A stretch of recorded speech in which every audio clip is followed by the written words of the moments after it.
अस्सलाम वालेकुम dear students. पिछले लेक्चर में हमने ओवरटोन्स और हार्मोनिक्स ये दो टर्म्स जो है डिटेल्स में हमने देखा था। ओवरटोन्स और हार्मोनिक्स, और इनके लिए हमने उर्दू के जो टर्म्स इस्तेमाल किए थे, जैसे ओवरटोन्स जो है हमने इनके लिए इस्तेमाल किए थे बुलंद सुरतियाँ, और हार्मोनिक्स के लिए जो अल्फाज इस्तेमाल किए थे वो थे हम आहंग सुरतियाँ।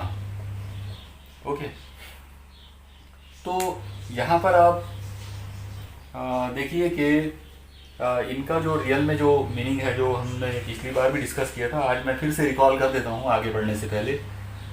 ओवरटोन्स का मतलब होता है वो तमाम आवाज़ें या वो तमाम इर्तियाश, वो तमाम वाइब्रेशंस जो बुनियादी इर्तियाश के अलावा पाए जाते हैं। ओके, बुनियादी इर्तियाश जो मतलब छोटे से छोटी फ्रीक्वेंसी वाला जो इर्तियाश होगा, जिसे हम फंडामेंटल वाइब्रेशन कहेंगे, बुनियादी इर्तियाश के अलावा जितनी भी आवाज़ें, जितने भी इर्तियाश पैदा होते हैं किसी भी जिस्म के अंदर, उन सब को ओवरटोन्स कहा जाता है। ओके, और ये तमाम के तमाम ओवरटोन्स लाजमी तौर पर होते ही हैं। मतलब जब हमारी बुनियादी इर्तियाश कंप्लीट हो जाएगा तो उसके बाद पहला ओवरटोन, फिर दूसरा, फिर तीसरा, फिर चौथा, कंटिन्यू एक के बाद एक ओवरटोन जो है वो आते जाएंगे। अब सवाल आता है कि हार्मोनिक्स का क्या मतलब लेंगे। तो हार्मोनिक्स जो वर्ड है, आप याद रखिए, हार्मोनिक्स हम आहंग, इसका जो सीधा साधा जो मतलब होता है वो है बुनियादी तवातिर। ओके, अब जाहिर है कि अगर आपके पास एक ऐसा वाइब्रेशन है जिसकी तवातिर बुनियादी तवातिर है तो हम उसे कहेंगे फर्स्ट हार्मोनिक। अगर कोई ऐसा इर्तियाश है जिसकी तवातिर जो है वो बुनियादी तवातिर से 2 गुना है, डबल है, तो हम उसे कहेंगे दूसरा हार्मोनिक। उसी तरह से अगर कोई 3 गुना है हम बोलेंगे तीसरा हार्मोनिक। इसका मतलब ये हुआ कि हार्मोनिक का जो तस्वुर है वो बुनियादी तवातिर पे डिपेंड करता है।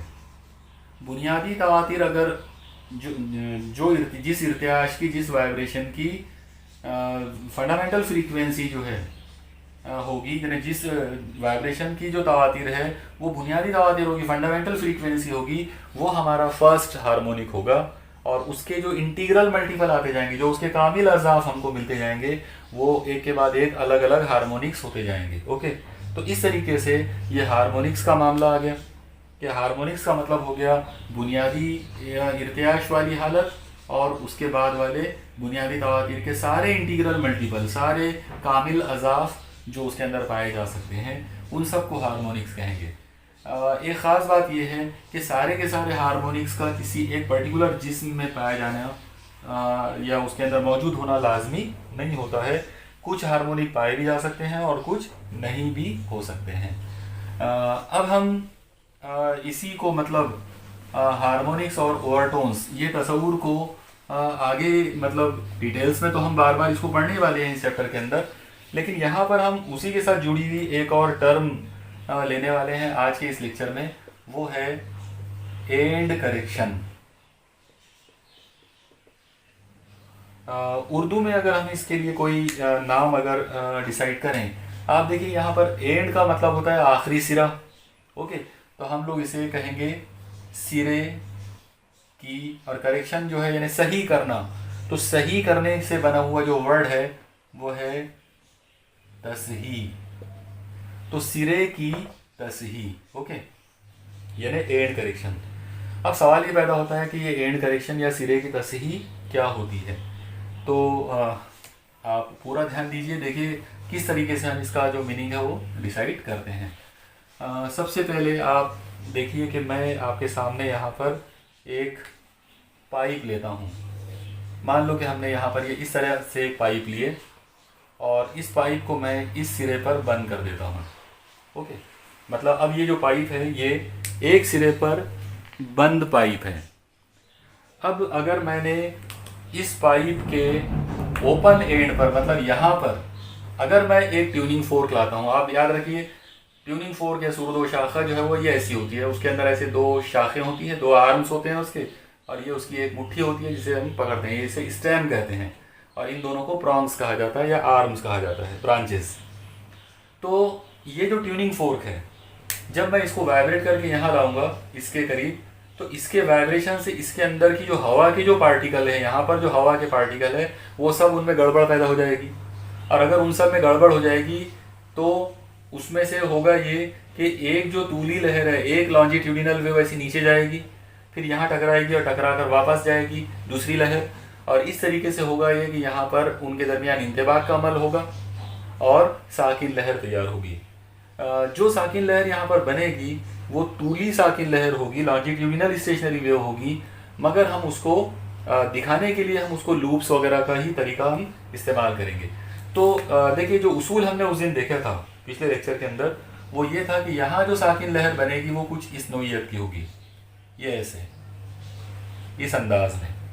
मतलब ये वाला जो पार्ट है तो ये साकिन लहर है पूरी की पूरी, और इस साकिन लहर के अंदर ये पॉइंट जो है नोड है, और ये वाला जो पॉइंट है ये एंटी नोड है। अब आप यहाँ पर गौर कीजिए कि अगर हमको इस फिगर को इस्तेमाल करके, यानी ये जो डायग्राम के अंदर जो आपको नज़र आ रहा है, इसको अगर इस्तेमाल करके हमको आगे के कैलकुलेशंस अगर करना हो तो हम क्या करेंगे? हम सबसे पहले इस पाइप की एक लंबाई डिसाइड करेंगे। मान लो कि वो लंबाई स्मॉल एल है, और दूसरी एक चीज़ देखेंगे कि अगर ये एंटी नोड है और ये नोड है, तो हमको मालूम है कि इन दोनों के दरमियान का जो फासला होता है, जो हमने इससे पहले वाले लेक्चर्स में प्रूफ भी किया था कि एक नोड और उसके बाद वाले अगले एंटी नोड के दरमियान का जो फासला है वो λ/4 होता है। तो अगर ये ऐसा है जो हम अभी फिगर में देख रहे हैं, तो इसको देखकर हम जो यहाँ पे लिख सकते हैं, या इस फिगर से जो चीज़ जाहिर हो रही है वो ये है कि L जो है इट इज़ इक्वल टू λ/4, क्योंकि जो लंबाई L है, जो पाइप की लंबाई है, वो λ/4 होगी, क्योंकि यहाँ नोड है और यहाँ पे एंटी नोड है, तो उनके दरमियान का फासला। ओके, अब आप देखिए कि ये जो कुछ भी अभी हमने पढ़ी ये थ्योरेटिकल कंसेप्ट है, मतलब हमने ये नज़रियाती तौर पर ही मामला ऐसा है। ओके, थ्योरेटिकल अंदाज में। अगर हम इसका प्रैक्टिकल करते हैं, एक्सपेरिमेंटली अगर इसको किया जाए, तो यहाँ पर एक मज़ेदार जो चीज़ नज़र आई है एक्सपेरिमेंट्स के अंदर, वो ये है कि एंटी नोड यहाँ पर तैयार नहीं होता है। यानी जो इस पाइप का जो सिरा है, ये वाला जो ओपन एंड है, वहाँ एंटी नोड बनता ही नहीं है। एंटी नोड बनेगा यहाँ पर थोड़ा सा ऊंचाई पर, यानी बुलंदी पर। ओके, तो अब ये एंटी नोड हो गया यहाँ पर, और इस लिहाज से अगर देखा जाए तो हमारी जो स्टेशनरी वेव है वो यहाँ तक हो जाएगी ऐसे। मतलब अब स्टेशनरी वेव मुझे यहाँ तक बनाना पड़ेगा। लेकिन अगर आप गौर से अगर आप देख रहे होंगे, आप गौर से इस फिगर को देखिए, इस फिगर के अंदर पाइप यहाँ तक है, यहाँ पर पाइप एंड हो गया। ओके, ये पाइप का एंड है, आखिरी सिरा पाइप का, और उसके ऊपर जो है वो एंटी नोड तैयार हुआ। तो इस मुनासिबत से अगर मैं बात करूं तो λ/4 का जब मैं फासला लूंगा तो नोड और एंटी नोड के बीच का फासला होगा। तो ये नोड है और एंटी नोड यहाँ पर है, मतलब मुझे ये फासला यहाँ तक लेना पड़ेगा। ओके, तो λ/4 जो है वो यहाँ तक होगा। अब आप गौर से देखिए कि λ/4 जो है वो लंबा फासला हो गया और स्मॉल एल जो है उसके मुकाबले में छोटा हो गया है। मतलब यहाँ पे हमको क्या चीज़ नज़र आ रही? λ/4 is greater than small L. तो फिर ये तो गड़बड़ हो गई। थ्योरेटिकली हम उसको ऐसा यूज़ कर रहे थे और प्रैक्टिकली वो हमको ऐसा मिला। इसका मतलब क्या हुआ कि थ्योरेटिकल कंसेप्ट में और प्रैक्टिकल कंसेप्ट में फ़र्क आ गया। इस फ़र्क को दूर करने के लिए हमको इसमें करेक्शन करना पड़ेगा। मतलब ये जो फॉर्मूला हमारे सामने लिखा हुआ है L इज इक्वल टू λ/4, ये गलत हो गया, इसमें एरर आ गई, इसमें गलती हो गई। तो इसको दूर करने के लिए हमको इसमें करेक्शन करना पड़ेगा, और वो करेक्शन हम यहाँ ये वाला फासला जो है, इतना फासला, ये छोटा सा फासला, इसको ऐड करके करेंगे। ओके, यानी हम क्या देखेंगे कि ओपन एंड और एंटी नोड, इनके दरमियान ये जो छोटा सा फासला रह गया है, ये कितना है? इस फासले को हम कहेंगे एंड करेक्शन।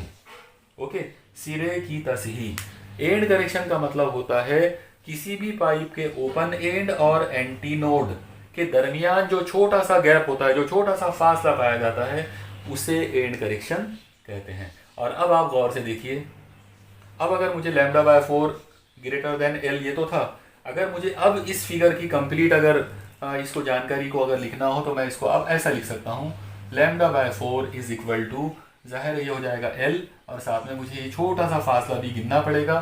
तो λ/4 is equal to L plus E. इसका मतलब हमारा ये वाला जो कंसेप्ट था ये गलत था प्रैक्टिकली। थ्योरेटिकली ये सही है लेकिन प्रैक्टिकली ये गलत था। और अब ये वाला जो हमारा कंसेप्ट है तो ये प्रैक्टिकली बिल्कुल सही है। ये पूरी तरह से अब ये करेक्ट हो गया, उसमें हमने करेक्टनेस जो है वो लेकर आ गए, करेक्ट जो करेक्शन जो था वो हमने उसमें अप्लाई कर दिए। तो ये कंसेप्ट है एंड करेक्शन का। ओके, अब सवाल ये पैदा होता है कि हम इस एंड करेक्शन को क्या हम इसे कैलकुलेट कर सकते हैं? तो इसका जवाब है कि हाँ, इसे कैलकुलेट किया जा सकता है। अलग अलग मतलब तजुर्बात हैं उसको कैलकुलेट करने के। यहाँ पर मैं आपके सामने सिर्फ आज उसका एक डायरेक्ट जो फॉर्मूला जो है पहले उसी की मैं बात करूँगा। एक साइंटिस्ट हैं जिनका नाम है रेले। तो रेले ने जो करेक्शन करके इसमें जो अप्लाई करके जो बताया था वो ये है कि अगर आप इस पाइप का, क्योंकि ये पाइप गोल है, तो अगर आप इस पाइप का ये वाला फासला मतलब कुत्र, ओके, इसका इंटरनल डायमीटर, अगर आप ये इंटरनल डायमीटर डी लेते हैं इस पाइप का, तो एंड करेक्शन की जो कीमत होती है वो होती है 0.3 इंटू डी के बराबर। तो ये एक फॉर्मूला है जिसको आपको डायरेक्ट यूज करना है। एंड करेक्शन की कीमत हमेशा कुत्र पर डिपेंड करेगी, यानी जो पाइप आप ले रहे हो उस पाइप के अंदरूनी कुत्र के ऊपर डिपेंड करेगी, इंटरनल डायमीटर पर।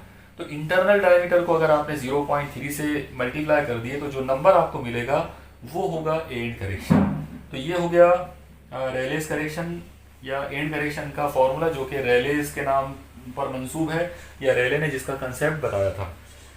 आइए अब हम देखते हैं कि हमारे जो कोर्स है अभी फ़िलहाल 12th का जो सिलेबस है उसके मुताबिक हमारे पास कितने किस्म के पाइप हो सकते हैं। तो बहुत आसानी के साथ हम डिसाइड कर सकते हैं कि हमारे पास अभी 2 किस्म के पाइप जो हैं वो हमको स्टडी करना है। एक को हम कहते हैं क्लोज्ड पाइप और दूसरे को हम कहते हैं ओपन पाइप। अब आप देखिए ये नामों से ही समझ में आ जाता, जब मैं वर्ड बोलूँगा क्लोज्ड पाइप तो जाहिर है इसका मतलब होगा ऐसा पाइप जो एक सिरे पर क्लोज हो, जो एक सिरे पर बंद हो। तो यहाँ पर सपोज करते हैं कि ये मैंने एक पाइप लिया हूँ और ये उसको मैंने एक सिरे पे बंद कर दिया, यहाँ पर इस एंड पर उसको मैंने बंद कर दिया हूँ। अब ये एक सिरे पर बंद हो गया, तो जब इसमें एंड करेक्शन की अगर हम बात करें, इसमें अगर हम एक स्टेशनरी वेव अगर बनाए तो वो स्टेशनरी वेव हमको कुछ ऐसी बनाना पड़ेगा। अब मैं यहाँ पे उसको डैश से बता रहा हूँ। तो ये एक स्टेशनरी वेव यहाँ पर बन गई, ये उसका नोड है और ये उसका एंटी नोड है। यहाँ पर यहाँ तक जो है ये पाइप की लंबाई है। अब अगर हम इसमें फासलों के एतबार से अगर हम बात करेंगे तो ये इतनी जो लंबाई है ये लंबाई है L और ये इतनी जो लंबाई है ये E है। और इस मुनासिबत से अगर बात करें तो ये वाली जो लंबाई है ये एयर कॉलम की ओरिजिनल लंबाई है। मतलब इस पाइप के अंदर जो वाइब्रेशन में जो एयर कॉलम है, जो हवाई सुतून है, उसकी ओरिजिनल लंबाई है, तो मैं उसको कैपिटल L लिख देता हूँ। तो इस डायग्राम को देखकर जो समझ में आ रहा है वो ये है कि capital L is equal to small l plus E। मतलब जब हम क्लोज्ड पाइप की स्टडी करते हैं तो क्लोज्ड पाइप के अंदर लेंथ ऑफ एयर कॉलम मतलब हवाई सुतून की जो लंबाई है वो हमेशा पाइप की लंबाई प्लस एंड करेक्शन के बराबर होती है। तो ये हमारा एक कंसेप्ट हो गया, पहला कंसेप्ट हो गया जो हमने यूज़ करे एक क्लोज्ड पाइप के लिए। ओके, साथ ही साथ यहाँ पर आप इसको थोड़ा सा और मॉडिफाई भी कर सकते हो। जैसे ये जो L है एक्चुअली इसका मतलब होगा नोड और एंटी नोड के दरमियान का फासला, तो आप इसको λ/4 भी लिख सकते हैं। तो λ/4 is equal to L plus E होगा। ओके, ये हो गया क्लोज पाइप की कहानी। क्लोज पाइप के बारे में आपको इतना ध्यान रखना है। आइए अब हम देखते हैं कि ओपन पाइप में ये मामला कैसा होगा। अगर मैं ओपन पाइप को तस्वुर करूं तो ओपन पाइप का मतलब रहेगा ओपन एट बोथ एंड्स, मतलब ऐसा पाइप जो दोनों सिरों पर ओपन हो। तो अगर हम उसका डिज़ाइन अगर बनाना चाहें तो उसका डिज़ाइन हमको कुछ इस तरह से बनाना पड़ेगा। अब आप देखिए इसके दोनों सिरे जो है वो ओपन हो गए। जब दोनों सिरे ओपन हो गए और अब इसके अंदर मुझे साकिन लहर बनाना है, स्टेशनरी वेव बनाना है, तो जब मैं स्टेशनरी वेव बनाऊंगा तो उसका उसूल ये है कि ओपन सिरे पर एंटी नोड बनता है। इसका मतलब ये हुआ कि ये सिरे पर एंटी नोड आएगा, यहाँ भी एंटी नोड आएगा। अगर दोनों जगह पर एंटी नोड बनाते हैं तो फिर नोड बीच में बनाना पड़ेगा। इसका मतलब ये हुआ कि यहाँ बीचों बीच में इस जगह पर नोड बनेगा और दोनों सिरों पर एंटी नोड बनेंगे। तो जो डिज़ाइन बनेगा यहाँ पर स्टेशनरी वेव का वो कुछ तो भी मुझे ऐसा बनाना पड़ेगा। अब आप थोड़ा गौर से देखिए कि यहाँ पर मैंने इस तरीके से हम स्टेशनरी वेव यहाँ पर बना सकते हैं। ओके, अब आप देखिए कि हमारा ये वाला पॉइंट एंटी नोड है और ये वाला पॉइंट भी एंटी नोड है। मतलब ये नीचे वाला ये जो जगह ये जो पॉइंट है तो ये एंटी नोड है, ये भी एंटी नोड है और ये बीच वाला नोड है। अब अगर हम इस फिगर में फासलों को अगर डिसाइड करना चाहें तो आप लोग देखिए, सबसे पहले आपको डिसाइड करना पड़ेगा कि आपका पाइप कितना लंबा है। तो आपका पाइप है स्मॉल एल लंबाई वाला। फिर इसके बाद हम डिसाइड ये करेंगे कि दो लगातार नोड या दो लगातार एंटी नोड के बीच का गैप क्या होता है। तो दो लगातार एंटी नोड के बीच का जो गैप है वो होता है λ/2। ये हमने प्रूफ किया है इससे पहले पिछले लेक्चर्स के अंदर। ओके, तो ये एंटी नोड से लेकर ये एंटी नोड का जो टोटल फासला होगा वो λ/2 होगा। अब अगर आप एंड करेक्शन की बात करें तो आप देखिए, एंड करेक्शन का मतलब होता है ओपन सिरा यानी ओपन एंड और एंटी नोड के बीच का फासला। और जाहिर है ये ओपन एंड है और ये एंटी नोड है, तो ये हमारा एंटी नोड होगा, ये हमारा एंड करेक्शन होगा। वैसे ही एंड करेक्शन आपको यहाँ भी लगाना पड़ेगा क्योंकि ये आपका ओपन एंड है और ये एंटी नोड है, तो इनके दरमियान का ये फासला एंड करेक्शन है। इसका मतलब जब बात ओपन पाइप की होती है तो उसमें आपको एंड करेक्शन दोनों सिरों पर अप्लाई करना होता है। दोनों सिरों के ऊपर हम उसमें एंड करेक्शन जो है वो अप्लाई करेंगे। आइए अब इस फिगर को देखकर हम कुछ चीज़ें जो है वो डिसाइड करते हैं। सबसे पहले तो आप याद रखिए कि ये जो लंबाई है λ/2, दो एंटी नोड के दरमियान का फासला, बेसिकली ये लेंथ ऑफ एयर कॉलम है। यानी जो एयर कॉलम वाइब्रेशन में है, ये वाला जो है ये पूरा का पूरा ये हवाई सुतून है यहाँ पर जो वाइब्रेट कर रहा है या वाइब्रेशन वाला एयर कॉलम है, और उसकी जो लंबाई है आमतौर पर उसको कैपिटल एल लिखते हैं। तो अगर मुझे कैपिटल एल के लिए फॉर्मूला बनाना हो तो मैं फॉर्मूला बनाऊंगा L इज इक्वल टू, मतलब ये वाला capital L is equal to, जाहिर है इसकी कीमत आ जाएगी स्मॉल l प्लस ई, मतलब ई जो है वो ये दो मरतबा आ जाएगी, तो हमारा फॉर्मूला बनेगा L प्लस 2 टाइम्स ई। तो जब हम ओपन पाइप की बात करते हैं तो उसके अंदर लेंथ ऑफ एयर कॉलम हमेशा क्या होगा, length of pipe plus and correction से 2 गुना। लेकिन साथ ही साथ यहाँ पर ये भी ध्यान में रखिए कि ये जो L है एयर कॉलम की जो लंबाई है इसकी ओरिजिनल कीमत होती है λ/2, तो λ/2 is equal to L plus 2e होगा। तो ये होता है एंड करेक्शन का तस्वुर किसी भी ओपन पाइप के लिए। मुझे यकीन है कि आपको ये पूरा कंसेप्ट जो है वो समझ में आ गया होगा और आपने ये सब नोट डाउन कर लिए होंगे।